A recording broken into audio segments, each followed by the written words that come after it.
नमस्कार दोस्तों, महावीर का चैनल में बहुत बहुत स्वागत है। दोस्तों, आज ऐसे कहानी लेके आया हूं जो आपको रोंगटे खड़ा कर देगा, आपको दिल को छू लेगा और भोलेनाथ के भक्ति में डूब जाएंगे।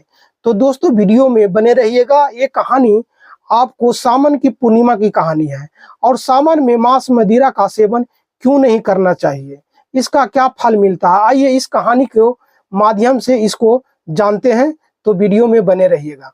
दोस्तों, ये कहानी शिवपुर गांव की है जो हिमालय की तटीय से बसा एक छोटा सा गांव था। सावन का महीना था और चारों ओर हरियाली, बारिश की बूंद, फुहार और भोलेनाथ की मंदिर की मधुर आवाज गूंज रही थी। गांव में रक्षाबंधन की तैयारी जोरों शोर से चल रही थी। हर घर में बहन अपनी भाइयों की कलाई पर राखी बांधने की तैयारी चल रही थी। लेकिन शिवपुर एक खास परंपरा थी जो इसे बाकी गांव से अलग बनती थी। यहाँ हर बहन राखी बांधने से पहले पास के भोलेनाथ मंदिर जाती थी। वहां राखी को भगवान शिव चरण में रखकर आशीर्वाद लिया जाता था। गांव वाले मानते थे कि भोलेनाथ स्वयं उस राखी को अपनी शक्ति से भर देते हैं, जो न सिर्फ भाई बहन रिश्तों को मजबूत करती थी बल्कि उनकी आत्मा को भी संकटों से बचाती थी। इसी गांव में रहती थी माया, एक साधारण सी लड़की थी जिसका दिल भोलेनाथ की भक्ति में डूबा रहता था। माया की उम्र करीब 20 साल थी। उसके चेहरे पर इतना सौभाग्य था कि देखने वाले बस उसे देखते ही रह जाते थे। वे हर दिन सुबह मंदिर में जाया करती थी, भोलेनाथ को जल चढ़ाते थे और अपने परिवार की सुख शांति की प्रार्थना करती थी। माया का भाई रमेश शहर में नौकरी करता था। रमेश एक पढ़ा लिखा था, आधुनिक सोचने वाला लड़का था जो गांव की परंपराओं को पुरानी और बेकार मानता था।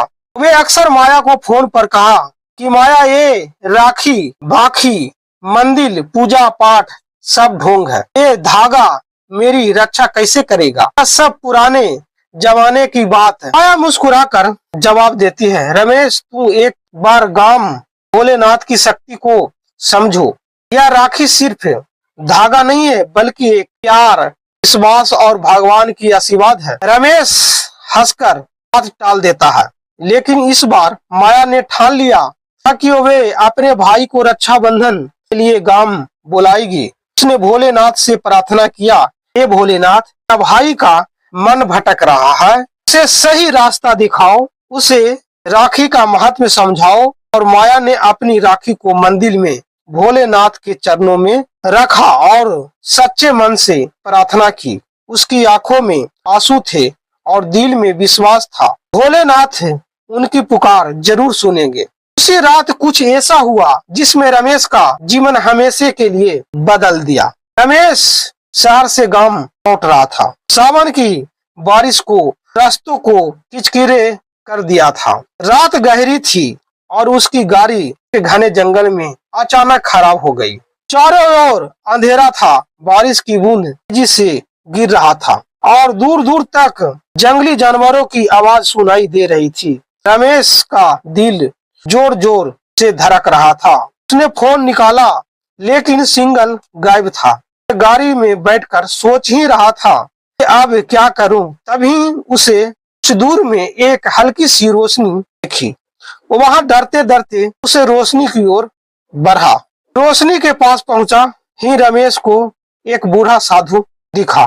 साधु के माथे पर त्रिभुंगा था और हाथ में त्रिशूल चमक रहा था और उनकी आंखों में गजब की शक्ति थी। साधु ने गहरी आवाज में कहा, बेटा, सावन में भोलेनाथ की शक्ति हर से बसती है।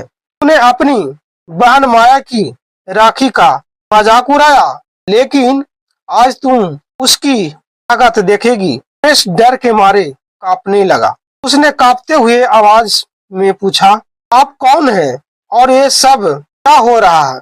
साधु ने मुस्कुराते हुए कहा, मैं तो बस एक दूत हूँ। भोलेनाथ ने मुझे भेजा है। उस जंगल में एक गुफा है, वहाँ भोलेनाथ का मंदिर है। जा, तेरी बहन की राखी मुझे बुला रही है। रमेश को यकीन नहीं हुआ।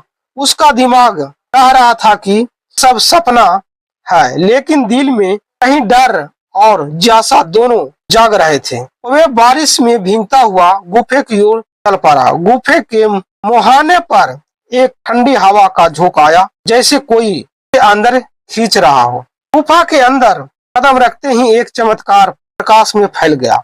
रमेश की आंखों धुंधल गई। सामने भोलेनाथ की एक विशाल मूर्ति थी, जिसके चारों ओर फूल, धूप और अगरबत्ती की महक फैली हुई थी। मूर्ति के पास एक चबूतरा और माया की राखी रखी थी, जो रहस्य तरीके से चमक रही थी, जैसे उसमें कोई दिव्य शक्ति हो। रमेश हैरान था। उसने सोचा कि ये माया राखी यहाँ कैसे है। मूर्ति के पास एक पुराना ग्रंथ खुला था। रमेश ने डरते डरते उसे पढ़ा। उसमें लिखा था, सावन की राखी सिर्फ धागा नहीं बल्कि भोलेनाथ की आशीर्वाद है। यह भाई बहने की रिश्ते को नहीं बल्कि आत्मों से जोड़ती है। जो इसे सामान देता है उसे भोलेनाथ हर संकट से बचाता है, लेकिन जो सावन में मेरी आज्ञा तोड़ता है उसे सजा भी मिलता है। रमेश अभी ग्रंथ पढ़ ही रहा था कि मूर्ति से एक गूंजती हुई आवाज आई। रमेश, सावन में मेरी भक्ति करने वाले को मैं हर मुश्किल से उबारा हूँ, लेकिन तूने मेरी जिज्ञासा तोड़ी है। तूने सावन में मांस मदिरा खाया है, पिया है और मेरी शक्ति का मजाक उड़ाया है। फिर भी माया की सच्ची भक्ति ने तुझे यहाँ तक पहुँचाया है। रमेश डर से कांपने लगा। उसने राखी को प्रणाम किया और माफी मांगा। हे भोलेनाथ, मुझे माफ कर दो। मैं अंधेरे में था। मुझे नहीं पता था कि सावन की राखी में इतनी शक्ति है। जैसे कि उन राखियों में माफ कर दो। जैसे कि उसने राखी को छुआ, एक तेज रोशनी फैली। रमेश को लगा जैसे उसका शरीर हल्का हो गया। वह बेहोश होकर गुफे के फर्श पर गिर पड़ा। जब रमेश का होश आया तो एक अनजान जगह पर था। चारों ओर सफेद धुंधली थी, ऐसे वे किसी स्वर्लोक में हो। जब रमेश को होश आया तो एक अनजान जगह पर था। चारों ओर सफेद धुंधली थी, जैसे वे किसी स्वर्लोक में हो। सामने एक विशाल मंदिर खड़ा था। इसका द्वार पर सुनहरा अक्षर में लिखा था, मांस मदिरा। मदिरा प्रवेश द्वार इतना भव्य था कि रमेश का मन श्रद्धा से भर गया। वे डरते डरते अंदर गया। वहां एक साधु बैठा था, जिसके चेहरे पर अलौकिक तेज था। साधु ने कहा, रमेश, स्वागत है। मांस मंदिरा में एक वे जगह है जहां सावन में भोलेनाथ अपने भक्तों की आत्मा को शुद्ध करते हैं, लेकिन जो सावन में मांस मदिरा का सेवन करता है उसकी आत्मा यहीं भटकती है। रमेश ने कांपते हुए पूछा, बाबा ऐसा क्यों? सावन में मांस मदिरा खाने से क्या होता है? साधु ने गहरी सांस ली और बोला, सावन में प्रकृति भोलेनाथ की शक्ति में लीन होता है। यह महीना शुद्धता, तप और आध्यात्मिक जागरण का है। मांस हिस्सा को बढ़ाता है, भोलेनाथ की शक्ति और करुणा के खिलाफ है। मदिरा मन को भटकाती है और बुद्धि को नष्ट करती है। दोनों तमाशिक को जन्म देता है, जो भोलेनाथ की शुद्ध ऊर्जा का अपमान है। जो सावन में एक करता है उसकी आत्मा अशुद्ध हो जाती है। ऐसी आत्मा मांस मदिरा में प्रवेश नहीं कर पाती है और युगों तक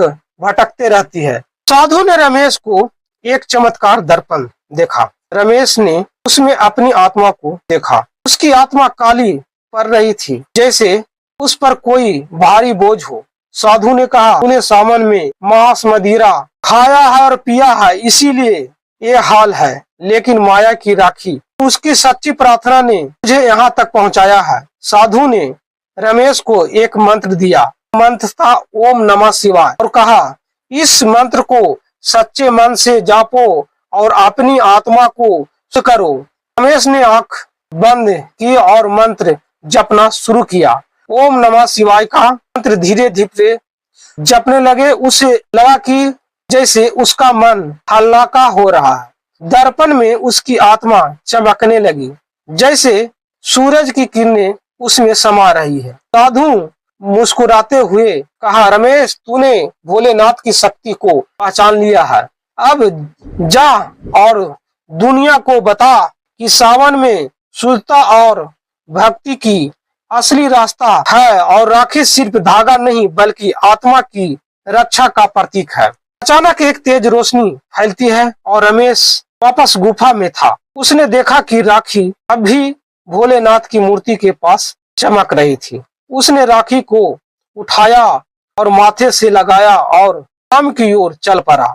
रास्ते में बारिश रुक चुकी थी और आसमान में चांद चमक रहा था। रमेश का मन शांति से भर गया। जब रमेश गांव पहुंचा तो सुबह हो चुकी थी। रक्षाबंधन का दिन था। माया मंदिर में अपनी राखी को लेकर भोलेनाथ की पूजा कर रही थी। रमेश ने माया को देखते ही उसने गले लगाया और सारी बात बताई। उसने कहा, माया, तूने जो राखी बांधी वे मेरी जान बचाई और भोलेनाथ ने मुझे सिखाया कि सावन में शुद्धता और भक्ति कितनी जरूरी है। माया की आंखों में आंसू थी।